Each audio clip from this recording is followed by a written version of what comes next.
Good morning, Breakfast Clubbers. Good morning. You know, for the new people, you have to.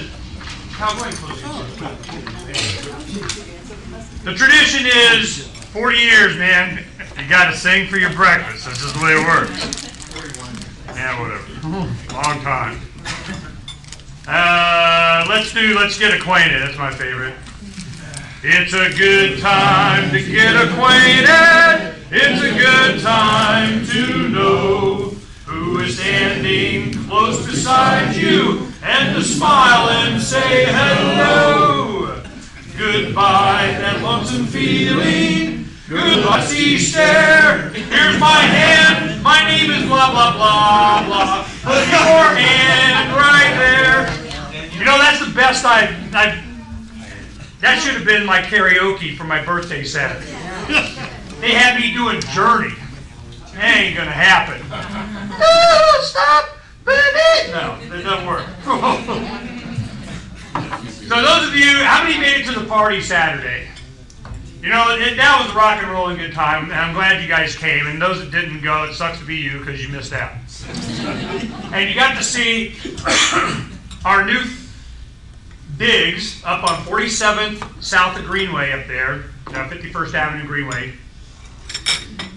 What we've done is try to grow up and be like Dennis and Danielle over here. Dennis and Danielle, gardenpool.com or gardenpool.org had them on Freedom's Phoenix before. It was months ago that we found them from Barbara Peterson posted the video, which I don't think actually makes reference to Arizona. And when I yeah, it said Mesa. Okay, and she's from Washington State, right? California. Quite a bit. So we've been following you guys for a while, you know, and we just kind of, but there's other people like that around the country, and it just didn't, ooh, they did the pool thing, man, you win on that one.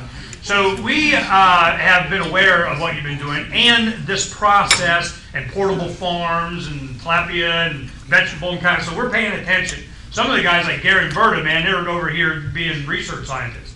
So we're very interested in this. I'm going to give you just a quick update of what's going on at Freedom's Phoenix and show all that kind of stuff, and do that in less than 10 minutes, and we'll get right to Dennis and Danielle that have to leave at 10.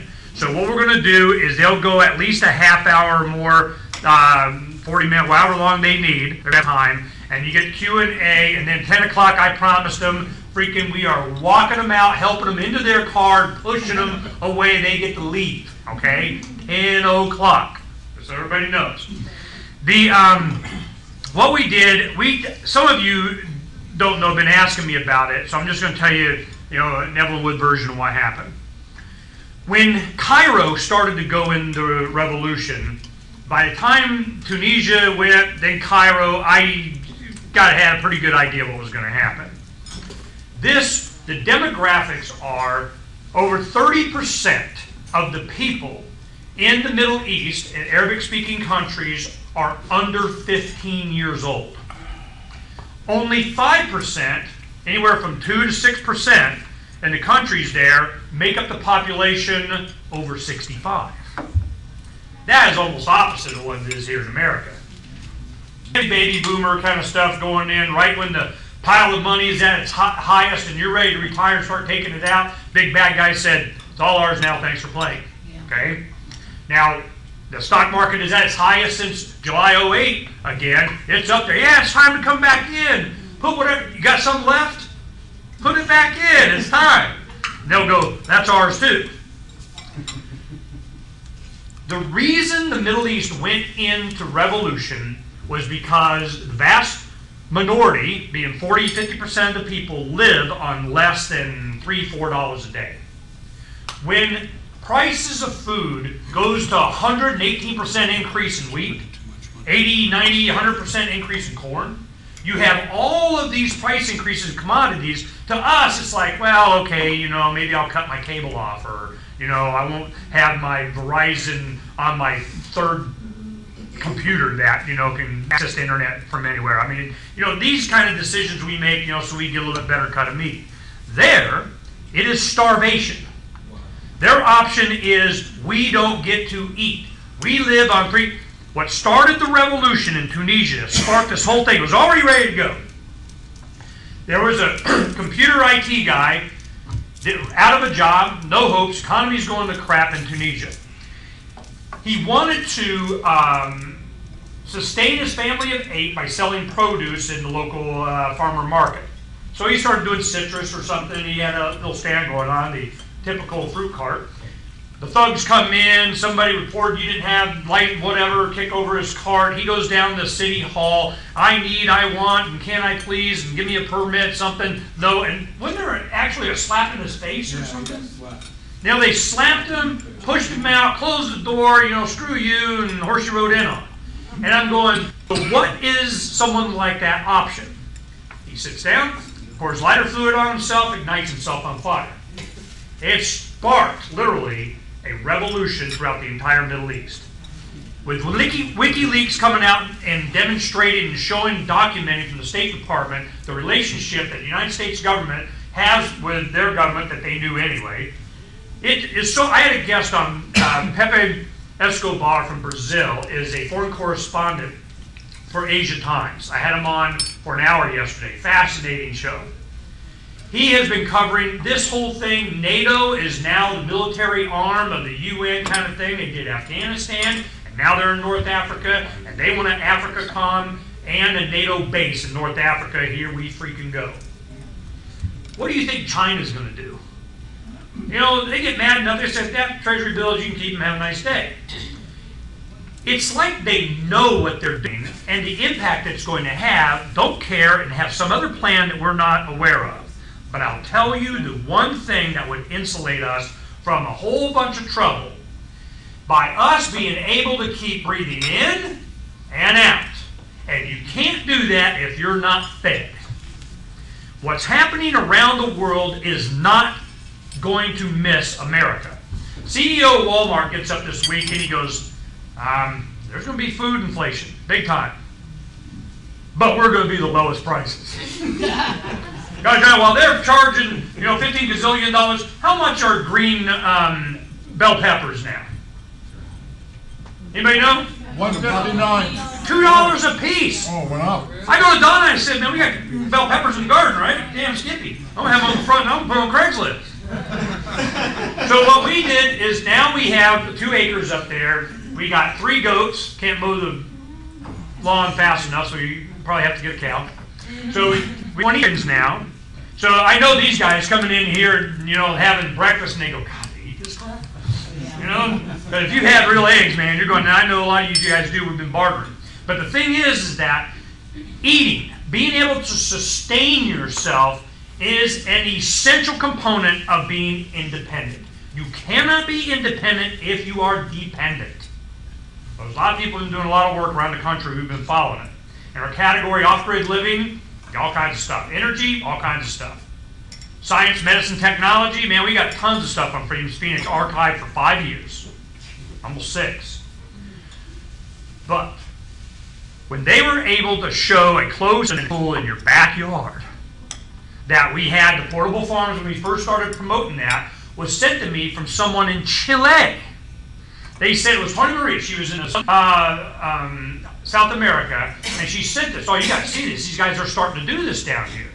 Well, they had a nice, Barry Hess called. He wanted to distribute them. I want to be, man, we'll be your sales force. Let's rock and roll. Well, they didn't need all this stuff. They just used the pool. So we've already, man, we're all on this thing, man. We're on your side, and we're really looking forward to hearing what you have to say. Now, is it Danielle or Dennis is going to speak to us? I think I'll speak. Okay. Dennis, and I'll let you introduce however much information you want to give because it's kind of clandestine on your site. So I'll let you, it's gardenpool.org. Now Dennis, he can give his last name if he wants. We've had he's done some television interviews here locally. He's getting a lot of media press. Dennis, come on up. Welcome Dennis, and he's going to share us living.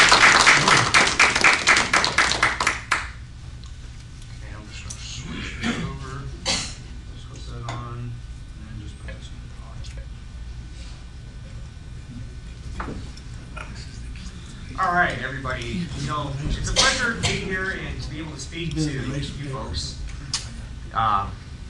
Basically, I'll just give a little background about my wife and myself here.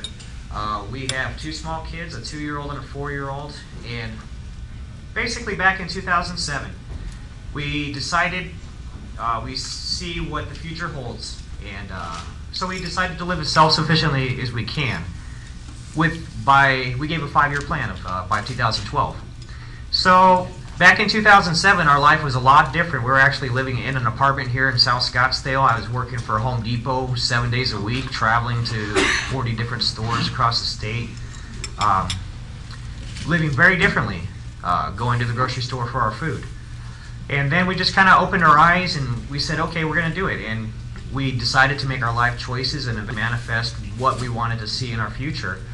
And our opportunity really came when we bought our first home in 2009? Yeah, 2009, October of 2009. And it was a good location. We liked the location, but it had a big empty swimming pool.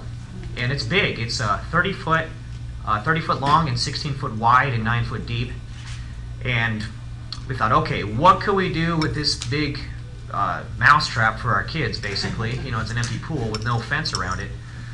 That would help us on our goal to self-sufficiency.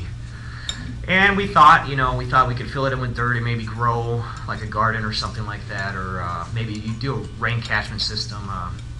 But then I put something together on paper and made a paper model, and I showed my wife, who was probably 1 a.m., and I said, look at this. And, thankfully, she saw my vision, and she said, that's great. And 2 days after we closed on our home, it built. And so what we did essentially is we framed our pool, and all of this information is available for free at our website, gardenpool.org. We framed our pool, made a little greenhouse over it, added some solar panels. Eventually we added tilapia fish in the deep end of the pool. So in the 9 foot part of the pool, it's about 3.5 foot deep, and we have hundreds of tilapia fish in there. Very fast breeding fish, from egg to fillet in about 9 months. Very tasty fish too. So essentially we've replaced meat in our diet with the tilapia. And then that water is then carried with a very energy efficient pump, and it's distributed to our little hydroponic system. And then it's a closed loop system. It's truly aquaponics because we use fish water. And then eventually that water goes back down into the deep end of our pool. So essentially we recycle our water. The only water we lose is due to evaporation, vegetables and that type. Because we have the tarp, it's almost like the biosphere. It's its own unique ecosystem in there. It's about 50% to 65% humidity at all times, so we can grow tropicals. We can grow stuff what they grow in Jamaica. We can have Venus flytraps uncovered to help with the natural biological control. 100% organic. Because we have the fish, we can't use absolutely no chemicals in our garden. But the nice thing is we have less pests because it's contained. We're not on our knees, we're not on the dirt, so there's not bugs crawling around like a forest. And you don't have to water. So we probably spend about an hour a day, go in and take care of the chickens. Oh yeah, we have chickens. Over the deep end of the pool, we have 8 hens. And their chicken waste actually goes into the water, which feeds the algae, which then feeds the tilapia. So we actually grow our own food for the chickens as well, and buy any commercial feed for the fish. So it is truly a self-contained food production system. And really, I think we speak well to this group here because we are also preppers. You know, we know what's coming down the road. And in 2007, we didn't really have the scheme. We thought, okay, we'll have our 72-hour kit, Then we worked up to a month of, all that stuff. And we thought, okay, what's beyond that? And really, we think we have our system perfected. So we decided to have a tour one day, and we made a video, and then we threw it up on YouTube. Next thing we know, everybody and their neighbor was calling for interviews, and we've talked to National Geographic, TLC, ABC, Discovery Science. Right now we got to go interview with some people up from France. It's unreal, and it was just a big experiment that happened to work, and there's a little more to it. Part of the background of the system is a little floating plant called duckweed, and it's a miracle plant, really. Its properties are amazing. Now, if you Google duckweed, most of what you're going to find is how to eradicate it, because people consider it an invasive species. It takes over ponds, it takes over lakes. But you do a little more research and you find that it has 5 times more protein than soy, It has more starch than corn, so you can make an ethanol with it. The nice thing about brewing ethanol is it doesn't actually have fiber in it because it doesn't have a vascular system, so you don't have as much waste as doing corn or sugar beets or something like that, so it's more productive. The Department of Energy since 2009 has been studying it as an alternative fuel source similar to algae in that respect. Also, it purifies our water. Now, if I was to break a thermometer and drop mercury in there, it will actually absorb 95% of that mercury. We just wouldn't feed it to the fish and to the chickens. So we don't have to worry about heavy metals with our fish or anything like that. The duckweed is amazing. It splits basically it multiplies every 2 to 4 days. It reproduces like bacteria.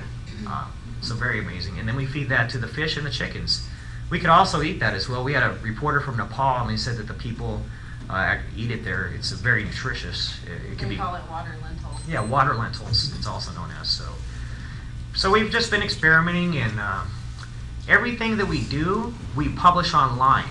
We also give free classes, which I don't think too many people give free classes away about stuff that we come across, some of the things we invent.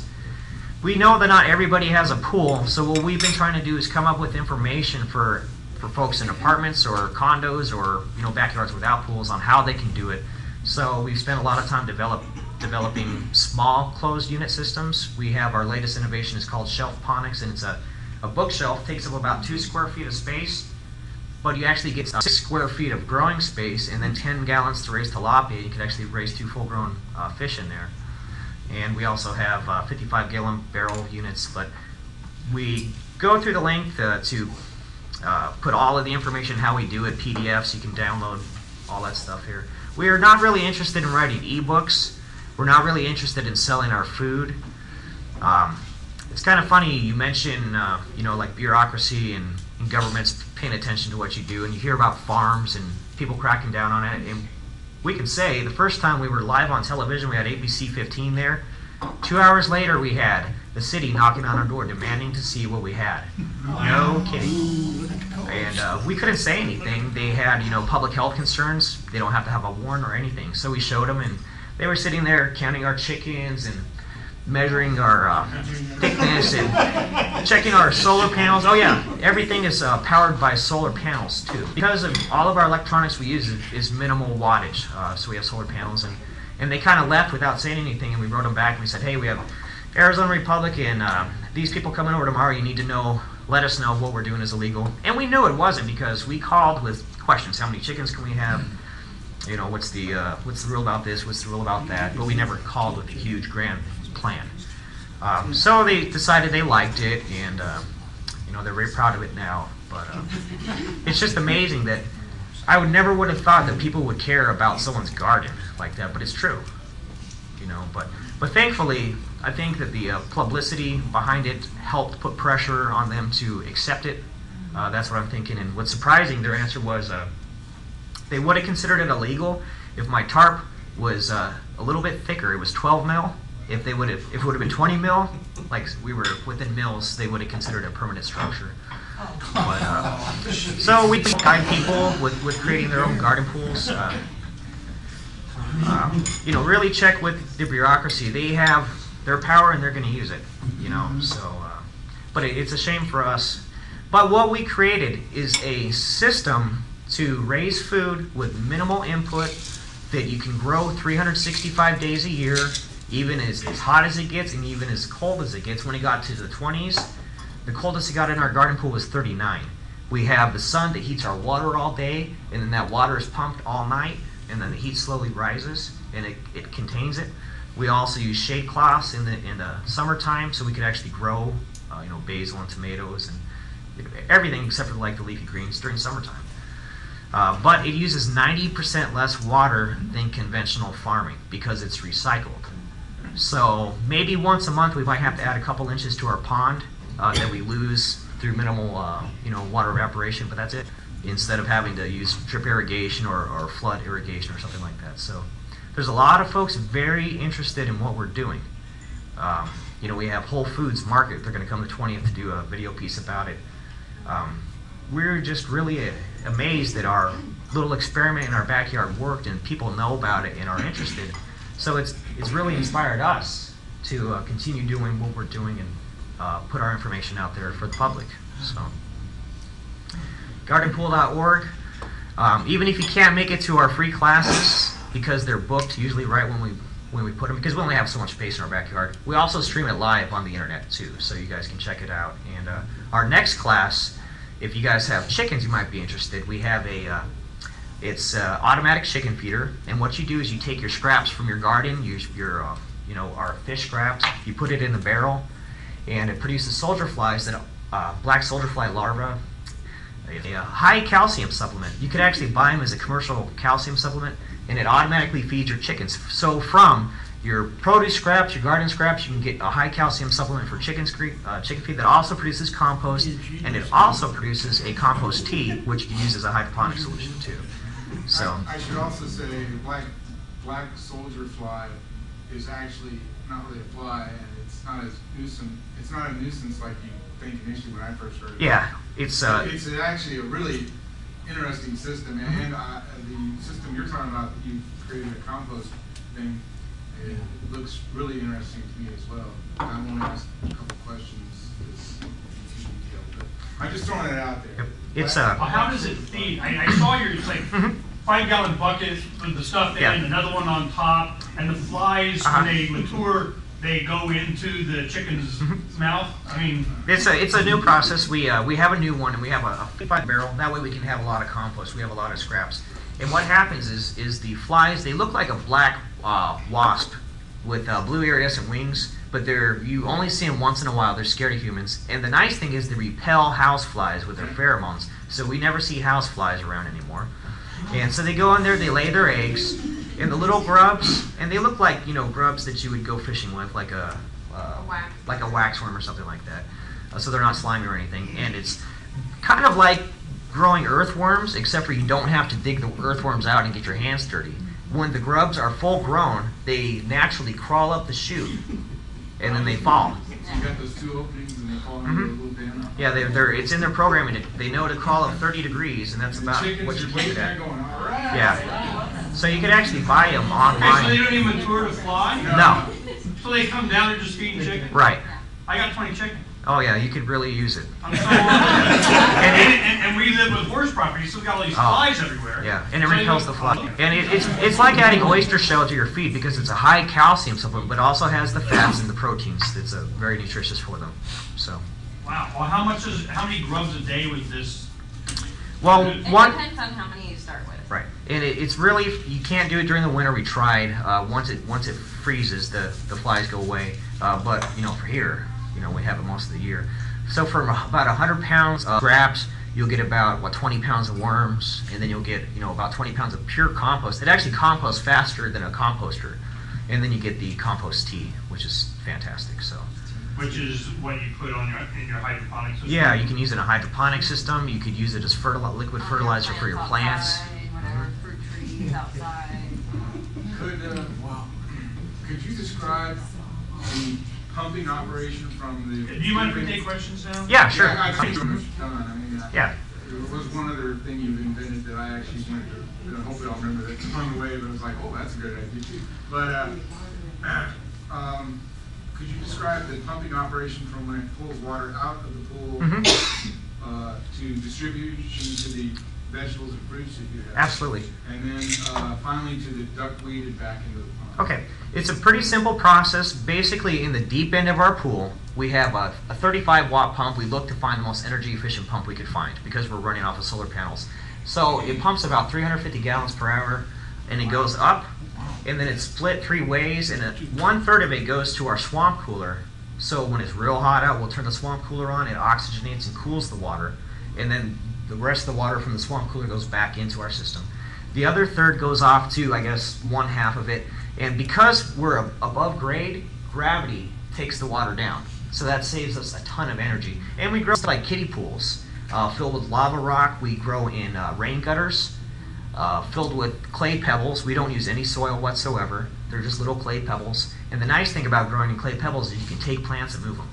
So if it's getting too much sun, we'll take it and put it over here, which is really neat. And you can reuse it over and over again. So then, after it passes through that, it goes through, we have a lot of duckweed, just several feet of duckweed, because you need a lot of surface area to grow it, and it's what we grow.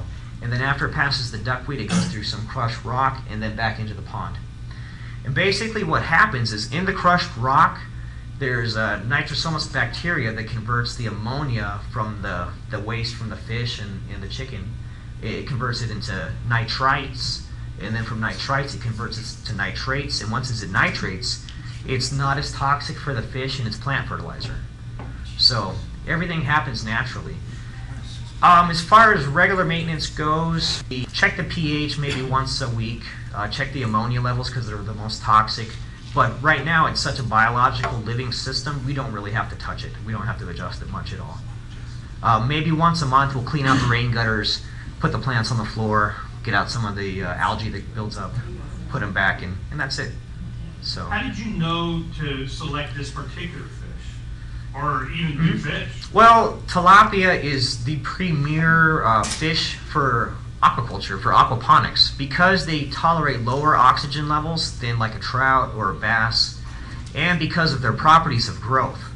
Let's say an egg, 9 months later, it's a full-grown female, okay, and you can harvest her.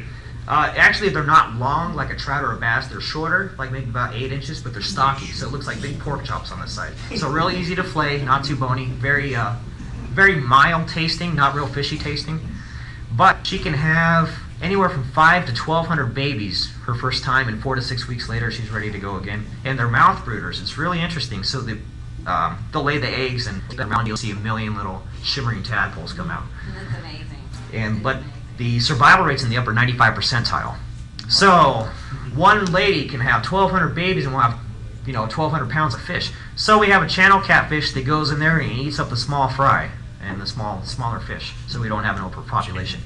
Now we actually use a seine net.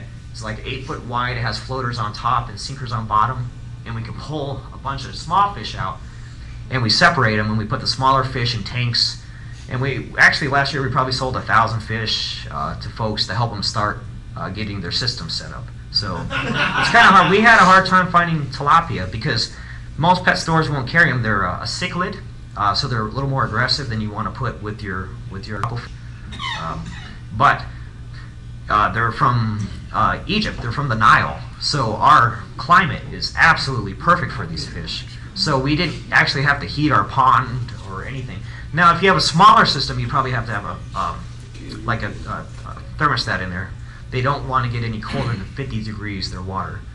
So if you have a smaller unit, you could put a thermostat in it. But with our system, we don't have to because it collects the heat all day from the sun. But very tasty fish and grows as fast as we can. So basically, as much fish as we want to eat, we can. That's why on our website we say unlimited fish for our family of 4. So the concrete in your pool, that helps regulate your temperature. right, it's thermal mass. It's thermal mass, and it actually stays cooler during the summertime, so that helps out too.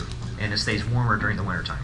So normally when they say to start a greenhouse, they tell you to put 55-gallon barrel of oil or water just to hold that thermal mass to help your greenhouse stay better. So it's like just perfect for what we're doing. How quick do those tilapia get? The biggest one we have right now is probably 5 or 6 pounds. I would say closer to 6 pounds. 6 pounds, and probably about a foot long, but they're just really big, stocky fish. And we caught it for filming, and just totally bent my pole back. And we actually go fishing with a fishing pole. It's kind of funny because we can set a bigger hook to catch the large fish. So we don't want the smaller ones And catching. we can use the black soldier fly lures to go fishing with. Yep. And we also grow just regular earthworms. They grow in our rain gutters, and they clean out our system. So, vermiponics, I guess. Where'd you learn all this? The internet, Google. My wife grew up in Ohio, so she was, rural Ohio, used to farming, and grew up building stuff. So it's like we're the perfect couple. Finally got our house, and made I know something. the exact shelf at Home Depot to get that hose. Yep. A lot of shopping at Home Depot. So Wow. What city are you living in? we're actually in Mesa, not too far from here. It's Northwest Mesa, Okay. so right south of the Riverview shopping area. And we do tours usually once a month. They get booked up pretty fast. We have a meetup group you can join, but we also do private tours. So if you get like 10 people together and you want to come over and see it, we can do that. So Yes. I've been there, it's great. Thank you. It's great. It's Thank you. wonderful. I think you've done a great job. What time of year did you come out? Oh, it was your last, I think it was your last tour. Okay, last year. so oh, okay. The Christmas lights store, maybe. Pardon me? Were the Christmas lights up? We did a No, Christmas it was lights before store? that. Oh, Okay. okay. Yeah, So probably November. okay, well, You're quite the inventor.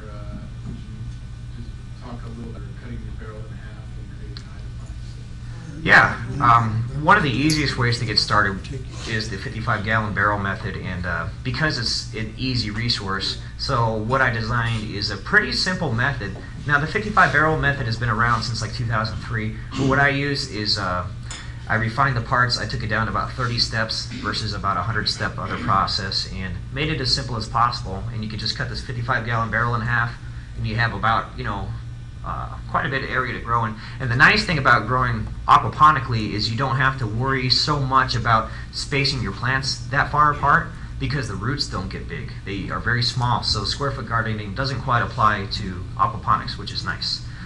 But basically we have a 55-gallon barrel on the bottom with the fish, and you can have up to 12 full-size fish in there, and then the water is carried up with a pump on a timer. It fills the beds up, and then once it overflows, it goes back in there.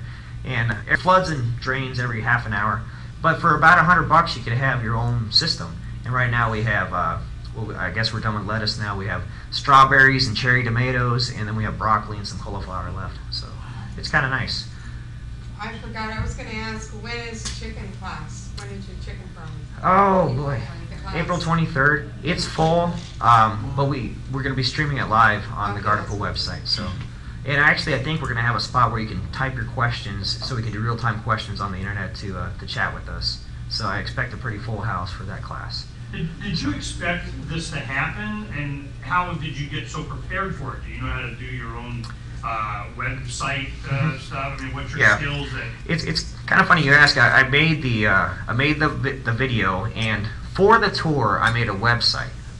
It was a tour. Everybody, word of mouth, started hearing about what we're doing, friends and family, that type of stuff. So I made the website, and then I had all kinds of people go to the website, and I wasn't prepared. I didn't have all the information, so I had millions of emails, and I was really backlogged for a long time, and still it's hard to answer our emails. But that's kind of what I do. I'm a web developer, so the website I made, I just totally made from scratch, and it's nice. I work from home.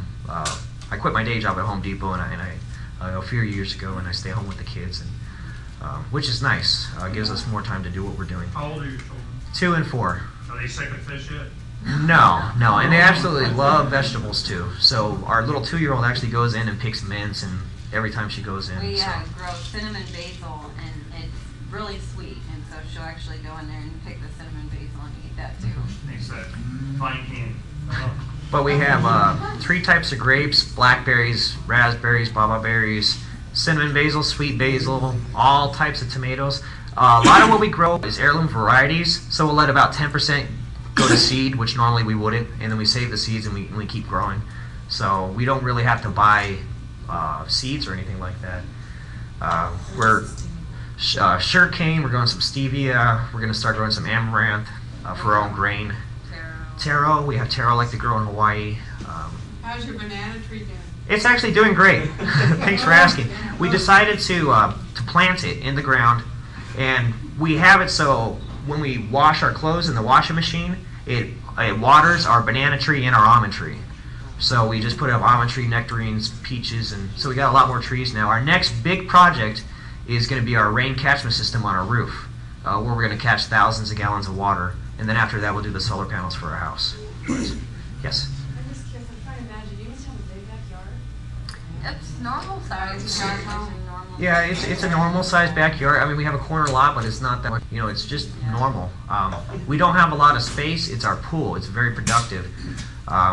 It's a lot more intensive than conventional farming because you don't have to take up so much space doing long rows of one type of crop, and then you don't have any crops after So that. just So. think of a normal backyard with a pool, and that's our house. No Yep. tractors. It's amazing. Tell us about the chickens. You made the How did you know to incorporate the chickens over the fish? Was that a decision you made? Or Yeah, somebody had done it, or- that's a good question. We get that a lot. When studying pond culture, because to have a biological pond to support fish, it has to be active. For the tilapia, it has to have algae. So when you go and you look on our website and you see the pictures, our pond looks really dark because it's green, and we have algae growing. And it said to start a pond, take a bunch of chicken manure, lay it down on the bottom to help feed the algae to get it going about a month before you get it going. And we just thought it would be a good idea. Now, we actually read of someone in Southeast Asia doing similar, but they had very small cages over their tilapia. Very inhumane, but... The chickens were right up against the water. Yeah. But it works well for us. They actually free range during the day, and then they go ahead and roost in at night, and it's pretty convenient. We have an old bookshelf that we lift up, and we get the eggs there every day. So our little 4-year-old takes care of the chickens. So No complaints from the neighbors either, right? no complaints. It's funny. Every tour we've had at least one neighbor show up, which is kind of cool. And I think they tell each other about it, and so we've gotten to meet some of our neighbors that I don't think we would normally have done. So we haven't had any complaints other than the scare from the city. So, knock on wood. If they come out again, make sure you film it. Okay, we should. Yes. I just wondered how much it cost to do, you have the pool, Mm-hmm. but you have to buy a pump, Mhm. and how much would? Great question. Altogether, we've probably spent about $1,700 now. I built everything myself. So I list the materials that we use too. Pressure treated 2x6s, 3/4 inch PVC. Nothing I used was extraordinarily expensive. And even the things that the new products we develop are all from easily found materials, very inexpensive. So it's really for the do-it-yourselfer. We want to teach people how to do this. We have a lot of people write us and say, hey, can you do this for us? Or, we're not really interested in becoming a business, because once you step into the business side of it, then you have the man, right? And dealing with food, you have USGA or whatever, all these. Levels, man. Right, exactly. So we don't even want to mess with that. They can't really say anything. It was just a family website, a family blog, and we give tours of our backyard garden. So we're going to kind of keep it at that. But Give us an annual cost. You would say you're sitting at your table, Mhm. you have 4 people, an average of 20-something meals a week. Mhm. You're saying how many of those meals are augmented or totally from how much do you bring in? I gotta have camping contract. What is it that you bring from the outside to add to your diet? well, right now it's really if we get tired of what we're eating, I still have to get coffee and oils and that type of stuff, and once in a while we get pizza. But for the most part, we get breakfast with the eggs. We get all the produce and herbs and fruit that we can grow, which is pretty good. So I'd say it's at least cut 50 to 75% of our grocery bill, because we've really changed how we live. I don't eat red meat anymore, except for when I go out to eat. We eat as much fish as we can, because it's very mild and you can basically replace it with any of the meat you eat. So we have chicken lasagna, chicken tacos, chicken stir fry, chicken soup, and but it's not real fishy tasting. So I'm not even a beef fan, believe it or not, but I can eat the tilapia because it's very mild tasting, and I'd say 50 to 75% off our grocery bill. So you have, in the cost of what you're doing here, if somebody was to drain my pool, I started doing this, you're looking at less than $3,000? Easily. Yeah, especially if you shop around. Yeah. We shopped around for everything that we use. Craigslist. Yeah. Craigslist, right? That's where we get our barrels and that type of stuff. Absolutely. Yes. I'm a high school biology teacher, and we have a pond behind our school in a wildlife area. And we've done some growing of things and stuff like that. Would you be interested in talking with me? I'd like Sure. to try to do something like this at our school Yeah, by all means. 'cause we've got a lot of the stuff that you have already built in, just a matter of figuring out how to do it all. Yeah, sure. Shoot me an email. Go to the website. There's a contact us page, and I'll get back to you until I have the time. And we get a lot of people say, hey, I have a koi pond. What can I do with my koi pond to make food from it? Or we've had people say, hey, I have an old spa that doesn't work. Can I do that? Yeah, you can. And we've seen a lot that they've done. I say, hey, send me some pictures of what you've done. And Yeah. it's really surprising what we've seen people do with their ingenuity. It inspires us. There's actually a few garden pools now, besides ours, throughout the country and stuff like that. So very inspiring. I like to see people want to do something. So absolutely. So have you thought about adding catfish to your diet? No, no. We'll keep the one catfish, and we don't want it to multiply. Yeah. Okay. So, but we wouldn't actually have to worry about mercury. It wouldn't be as dangerous because we don't have the heavy metals in our water, which is nice because of the duckweed. So that's another thing. You have normally when you do water from any kind of source here, it's so mineralized. Mm-hmm. Just all kinds of crap in it. Does that ever become a problem in evaporation? It condenses down, or is there somehow that's alleviated? You still see something like the calcium builds up, like on our evap cooler pads and on our clay pebbles after it evaporates so much, but it's not really an issue.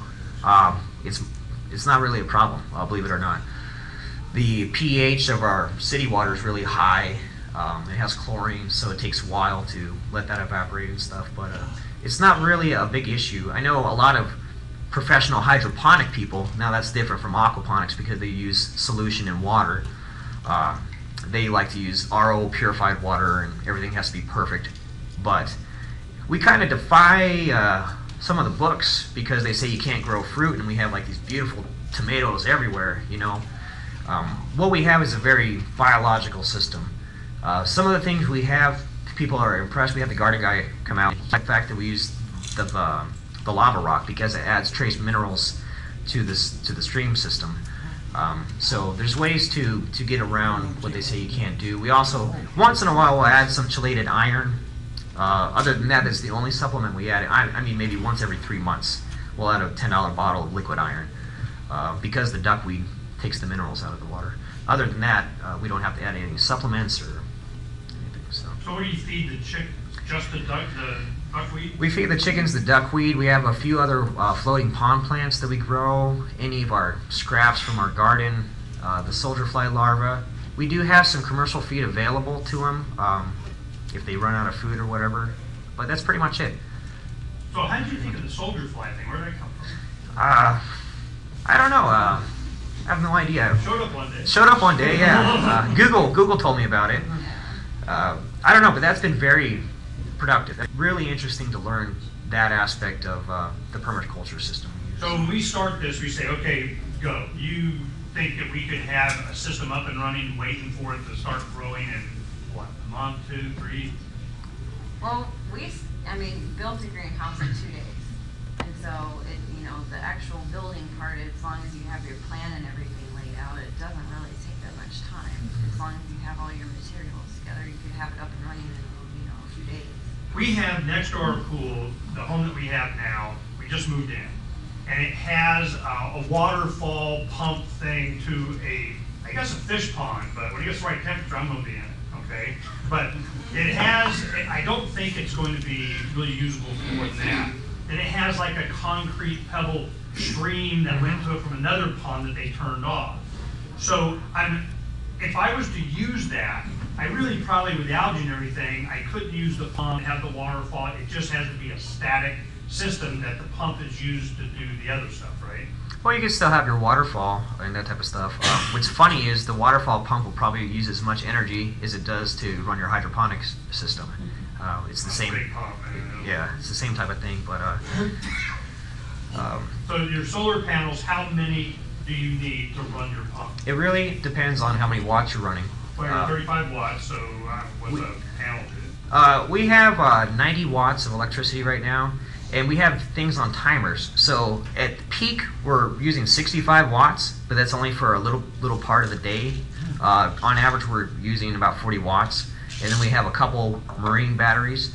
We have 250 amp hours, so we can go a couple days before our battery banks drop down too low. And around here, we don't have more than 2 or 3 days without sunshine. So it's really we use LED lighting too to light it up and just try to be as efficient as possible. Do the LEDs even show a drain? No, they don't. No, because they're It's one amazing. light. So on our little thing, that it still says 0, and we'll have the thing lit up. LEDs are amazing, and you don't have to worry about dropping the bulb and getting mercury in your system like you would with a compact fluorescent. They're solid state, so very amazing. Ernie, may I have 60 seconds? Okay, Renee, what was your question? How often are you doing the tours? We do public tours at least once a month, and we normally have about 30-40 people there. And we also do private tours, so if you want to get a group of 10 people together to go in, you can whenever available. I know I'm doing like 3 on one day, 3 private tours. But the nice thing is, we do charge for the tours. We ask for $5 for our time. We don't charge for any of our classes or anything like that. And if you don't want to give us $5, you can barter with us. Give us a couple loaves of bread. Maybe you have a fruit tree. Give us some oranges or something like that. We actually have a list of what you can give us in lieu of the $5 donation. Bananas. So what has been your philosophical bent that would open you up to even barter? I mean, do you deal in silver? I think that, money, I see a lot of philosophical, I probably eye to eye with a lot of you folks in this room, with the libertarian viewpoint on what's happening with our economy and on everything. And I think that the bartering is a skill that should be supported by everybody. And not only that, we try to use as many family-owned businesses as we can. So for example, our next fruit tree class, we're going to have it at a locally owned fruit tree. Sometimes we give classes at a locally owned hydroponic shop here in like Tempe, but we just really think that there's something wrong with the economy, and bartering we all should be doing it. So. How long have you guys done this? What year did you guys start? Well, we built the greenhouse in 2009. We've been interacting with the public since really the summer of 2010. Not really long, but we've had just a huge interest in what we're doing. So. What kind of traffic do you get on your website? Quite a bit. We've had. Depends on what we're featured in. Yeah. We have Make magazine coming out. We're going to be in one of France's biggest fashion magazines in 2 weeks. It's unreal, the amount of interest. So I'd say over 1 million people easily have seen our website. We had Discovery's Tree Hugger featured us. Ran a story about us. For me, that's really cool. I was at Home Depot, so it's a big honor for me. So. Well, Home Depot ought to freaking sponsor you. Oh, you think so? They'd be having a whole industry of, we have our own aquaponics section. Yeah. Put Home Depot stickers on Yep. whatever they contribute. Yes. I know I can go to the website, but I keep trying to picture it to describe it to my kids. But Mhm. how can you describe kind of the layout? Like what's the bottom, what's the Sure. top, what's the left, what's the It's basically, if this is our pool, it's about 16 foot wide, so it'll be about from the table to the wall there, and about from this table to the back, that's about 16 by 30. And about half of the pool is a pond area. It's the deep end of the pool.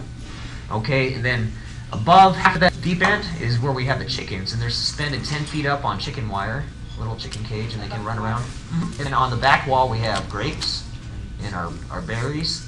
And then across the pond we have some rain gutter that come down like that at a slight slope, rain gutter on the side, some grow area up top, some kiddie pools, 5-gallon buckets, some shelf ponics up here. And we actually just added something new. Someone donated it's about an 7 by 10 greenhouse. So we have that in the back where our swamp cooler was, and that's where we start our seedlings and stuff. So, and then on top of where you walk in, we have the solar panels, and then all our solar equipment on the side.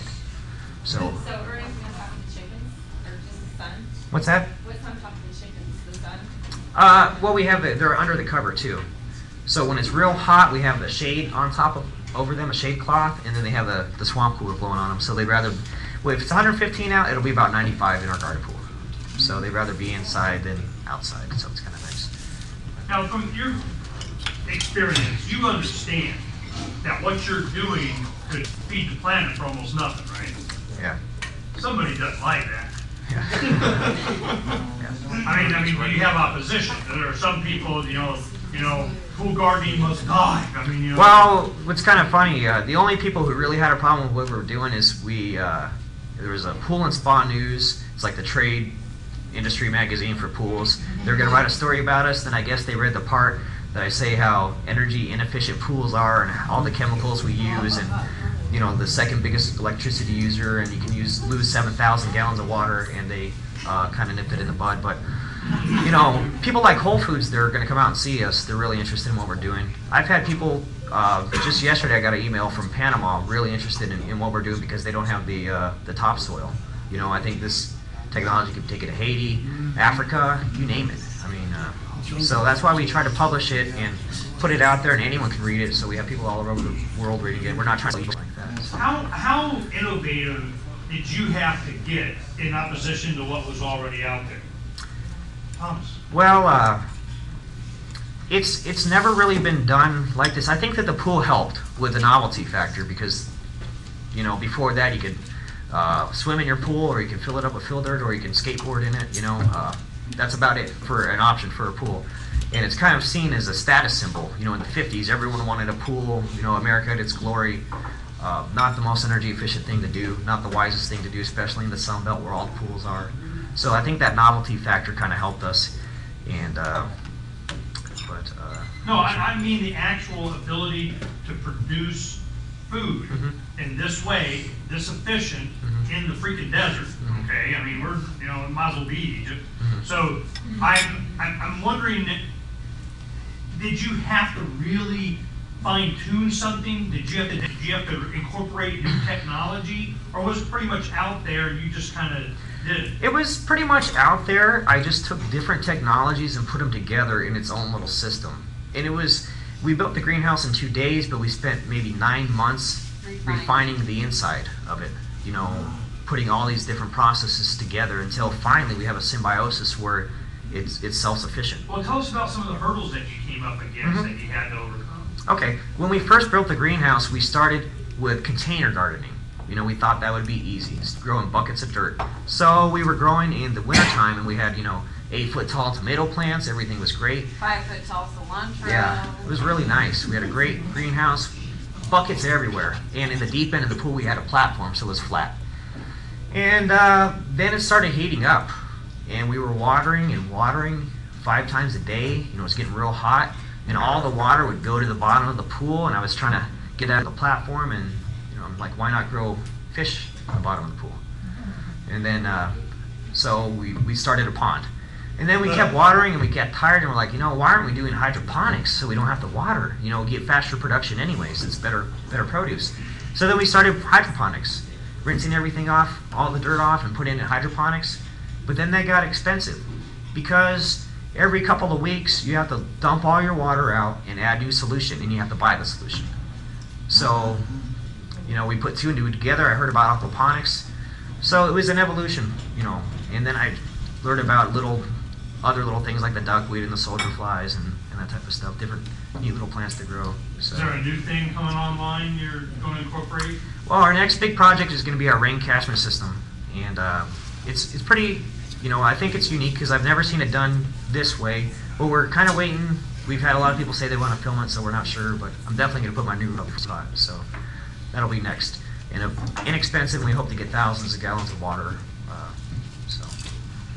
Let me ask you about the food safety bill, you know, where supposedly you can't give away food that you grow to your neighbors, you can't sell it, have a farmer's market, you know, I don't know if you start enforcing it, but it's a matter of time. And then you said catching your rainwater in places like Bolivia, that's illegal. Or Colorado. So Yeah. Wow. Have you looked at these new laws coming online and how they affect you? Yeah, we're pretty okay where we're at in Mesa. Luckily, they're fairly agriculturally friendly, and I've met some of the people in charge of sustainability. And we're okay where we're at, but we are definitely aware of what we're doing. We're not going to touch selling food with a 10-foot stick, you know, because I know what will happen after that. People are watching what we do, you know, and it's sad but true. It's good in one way and it's bad in another way. Part is legal. Yeah, you know, and if you want to come to my house and make a donation to see my pool, that's, you know, legal too. That's fine. Are you willing to barter for silver? Yeah, sure, absolutely, absolutely. Why not? That's a commodity. So. Yeah, exactly. Any other questions? Thanks, guys. That was great.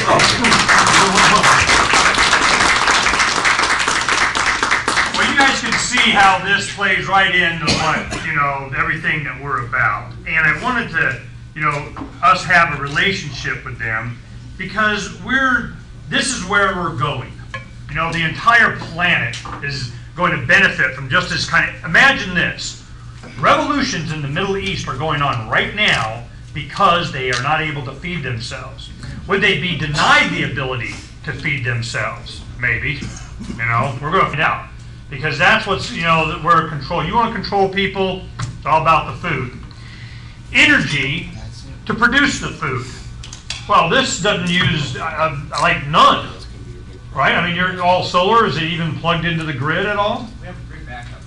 So you got backup, and you know, we're doing a lot of work on our farm, just the same kind of stuff. And if we can, is this something you'd be interested in doing this?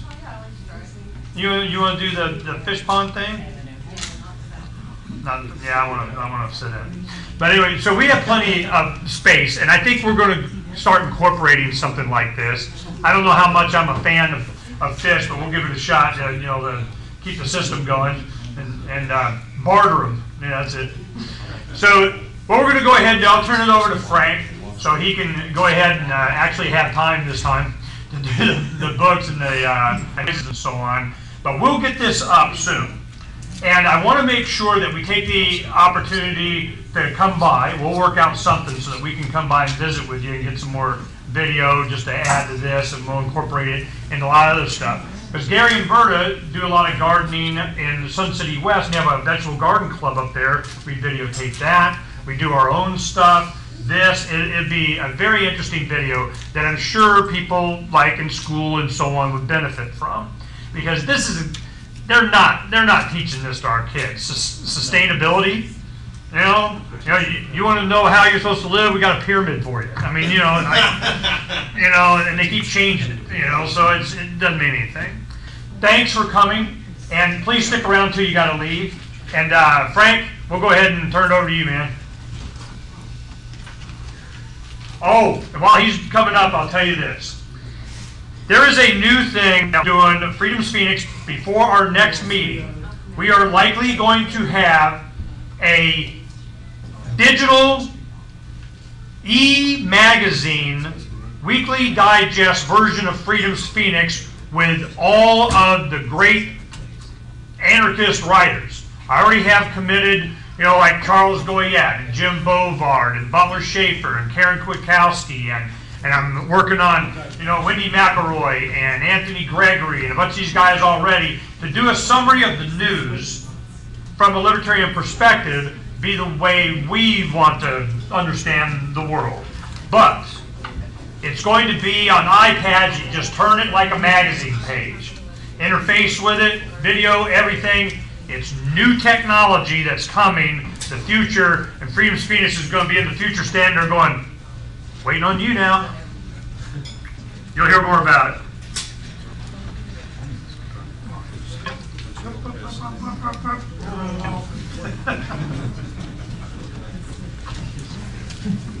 Anybody have some books at home that's just collecting dust, and you'd like to maybe donate them to our cause here? We'd like to donate them for our drawing. Okay, we got 3 books today. The first choice is going to be, if I can find it here, 2340. 2340. Books are back in the corner, first choice. Yay, 2340. 2342.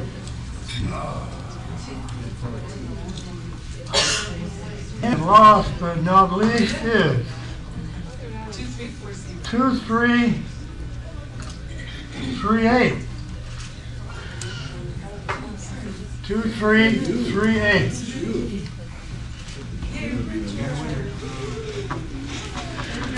Very good.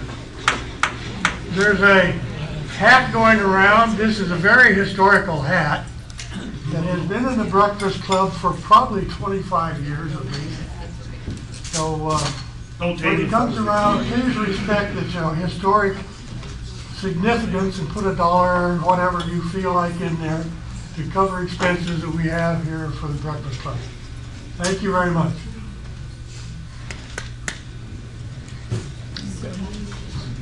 Everybody clap.